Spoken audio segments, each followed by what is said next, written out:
वहां कानून की हुक्मरानी है, रूल ऑफ लॉ है, इंसाफ है। और जो तबाह है वो सारी वसाइल के बावजूद जंगल का कानून है, ताकत की हुक्मरानी है, माइट इज राइट है। जो ताकतवर फैसला करता है उस मुल्क की अदालतें उसके साथ खड़ी हो जाती हैं। अदालतों का काम होता है कमजोर और ताकतवर को एक बराबर रखना। हजरत अबू बकर जब खलीफा बने, पहली तकरीर उनकी कि मैं ताकतवर और कमजोर को एक बराबर करूंगा। हजरत उमर खलीफा बने, उन्होंने वाज़ेह तौर पे कहा कि मैं इंसाफ करूंगा, कोई ताकतवर कानून से ऊपर नहीं है। बने, पहली स्टेटमेंट, सबकी मिशन स्टेटमेंट थी, मैं इंसाफ करूंगा। तो मेरे पाकिस्तानी, आज हम उधर खड़े हुए हैं कि एक तरफ एक ताकतवर टोला जिनको आदत पड़ी हुई है कानून के ऊपर रहने की, जब अदालतें उनकी बात नहीं सुनती, डंडों से सुप्रीम कोर्ट के चीफ जस्टिस को अटैक करके भगाया इन्होंने। फिर पैसे चलाए बाकी जजेस के ऊपर, ब्रीफ केस चले, कोयटा बेंच को खरीदा गया, टेलीफोन कर करके फैसले लिए कि जज साहब इसको फलाने को इतनी कैद करना।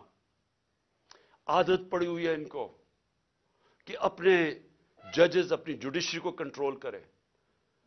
कोई इंसाफ इस मुल्क में ना आने दें, क्योंकि जो ताकतवर मुजरिम होता है वो हमेशा अपने आप को कानून से ऊपर रखना चाहता है। मार्शल लॉ लगता था, कानून खत्म, इंसाफ खत्म। तो आज हम उधर खड़े हैं कि इस वक्त आइन की प्रोटेक्शन के लिए, उसकी हिफाजत के लिए सारी कौम अब अपनी अदलिया की तरफ देख रही है। और जो दूसरी तरफ है, सारा जो टोला जमा हुआ है स्टेटस को का, माफियाज, जिन्होंने इस मुल्क को 30 साल से चोरी करके लूटा, पैसा बाहर भिजवाया, और उनका एक मकसद है किसी तरह वो पैसा बच जाए, कोई ऐसी चीज ना हो जाए कि उनका पैसा खतरे में आ जाए जो इतनी मेहनत से उन्होंने चोरी किया। पहले जनरल मुशर्रफ ने एनआरओ दिया इनको, सारे जो दो पाकिस्तान का पैसा था, सारे माल का यहां से चोरी होकर पैसा गया था, सारे माल खरीदा। स्विट्जरलैंड में $60 मिलियन पड़े हुए थे, एक एनआरओ दे के उनको माफ कर दिया। उधर से हुदैबा पेपर मिल 90 की दिहाई में 1 अरब रुपए की करप्शन, मनी लॉन्ड्रिंग की हुई थी शरीफ खानदान ने, उसके ऊपर उसको रोक दिया डील करके। कोई हुक्म, कोई जनरल मुशर्रफ या किसी जनरल को इख्तियार ही नहीं दिया हुआ, कोई आइन इख्तियार नहीं देता कि आप कौम का पैसा, करप्शन कौम का पैसा होता है। घर में चोरी होती है तो मेरा पैसा है, मैं माफ कर दूं, लेकिन कौम की चोरी का पैसा कोई माफ नहीं कर सकता। लेकिन यहां हुआ, वही साहिब इक्तदार, वही माफियाज कानून के ऊपर आ गए। और मेरे सारे 3 साल लगे रहे कि जी हमें एनआरओ दो, जब वो ब्लैकमेल करेंगे जी एनआरओ दो, और बदकिस्मती से इनको एनआरओ मिला। जनरल बाजवा ने इनको एनआरओ दिया, और अब इनको मुश्किल पड़ी हुई है कि किसी ना किसी तरह इस एनआरओ को अब बचाया जाए।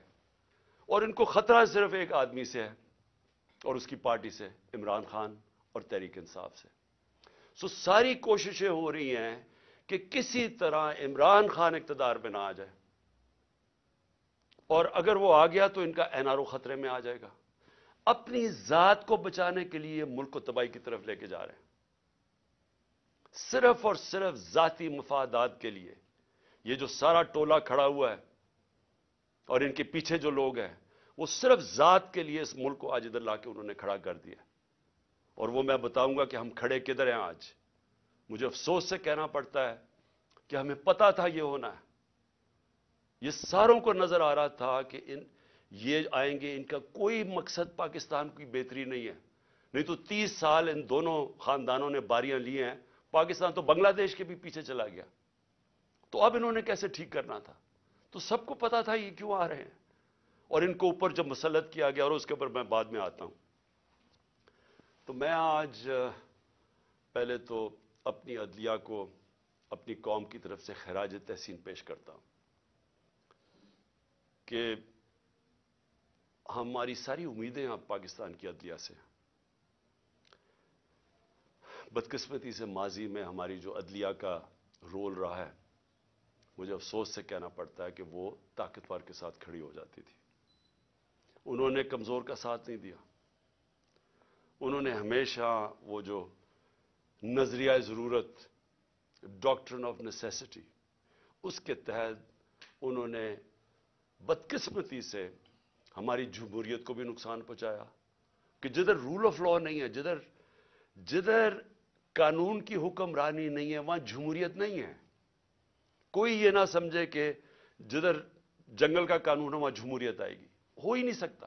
الیکشن تو ساری دنیا میں ہوتے ہیں، کون سے ڈکٹیٹر نے الیکشن کروائے، کون سی ڈیولپنگ دنیا میں الیکشنز نہیں ہوئے، لیکن جمہوریت نہیں ہے وہاں، کیونکہ جمہوریت تو آتی تب ہے جب رول آف لا ہو، اور رول آف لا آنے ہی نہیں دیا یہاں۔ مارشل لا لگتا تھا، ویسے ہی ڈاکٹرن آف نیسیسٹی، نظریہ ضرورت آ جاتی تھی۔ اور نہیں تو جب یہ دو جماعتیں آئی ہیں، انہوں نے اپنے آپ کو قانون کے اوپر رکھنا تھا تو انہوں نے بھی عدلیہ کے نظام کو چینج کیا۔ جو ڈنڈے مار کے چیف جسٹس سجاد علی شاہ کو اس کے اٹیک کیا سپریم کورٹ کو، وہ ایک جمہوری حکومت نے کیا تھا، مارشل لا نے نہیں کیا۔ ان کو اتنا خوف تھا آزاد عدلیہ سے، کیونکہ یہ جب چوری کرتے ہیں تو یہ دیکھ ہی نہیں سکتے کہ اس ملک کی عدلیہ آزاد ہو جائے، کیونکہ چوری پکڑی جائے گی۔ اور وہی سجاد علی شاہ کر رہے تھے، جسٹس سجاد علی شاہ، اور انہوں نے اس کو اٹیک کر کے ہٹایا گیا، ججز خریدے، بغاوت کروائی سپریم کورٹ میں صرف اپنی چوری بچانے کے لیے۔ اور آج بھی ہم وہاں کھڑے ہیں کہ یہ پورا ہماری عدلیہ کے اوپر زور لگا رہے ہیں، ہر قسم کا اب یہ بلیک میل کریں گے، ہر قسم کی ان کی ایک ہی کوشش ہوگی کہ پاکستان کی عدلیہ پھر ان طاقتور کا، ان چوروں کا ساتھ دے، اور اس کے لیے بلیک میل کر رہے ہیں۔ اور ہر قسم کی، میں اپنی قوم کو کہنا چاہتا ہوں، تیاری کریں آپ۔ انہوں نے ہر قسم کا پریشر ڈالنا ہے عدلیہ پہ، جو انہوں نے ماضی میں کیا، اور انہوں نے ہر قسم کی کوشش کرنی ہے کہ پاکستان کا آئین جو واضح طریقے سے کہتا ہے کہ 90 دن کے آگے الیکشن نہیں جا سکتی، 90 دن کے بعد یہ دو کیئر ٹیکر گورنمنٹس، ان کے اوپر وائلیشن ہوگی آئین کی، ان کے اوپر یہ بالکل ان کا جو 900 کے ایک دن کے بعد، 90 کے ایک دن کے بعد، 90 دنوں کے بعد، ایک دن کے بعد یہ حکومتیں غیر آئینی ہو جائیں گی۔ ان کے کوئی آرڈرز نہیں سننے چاہیے کسی بھی بیوروکریٹس کو، کسی پولیس والے کو۔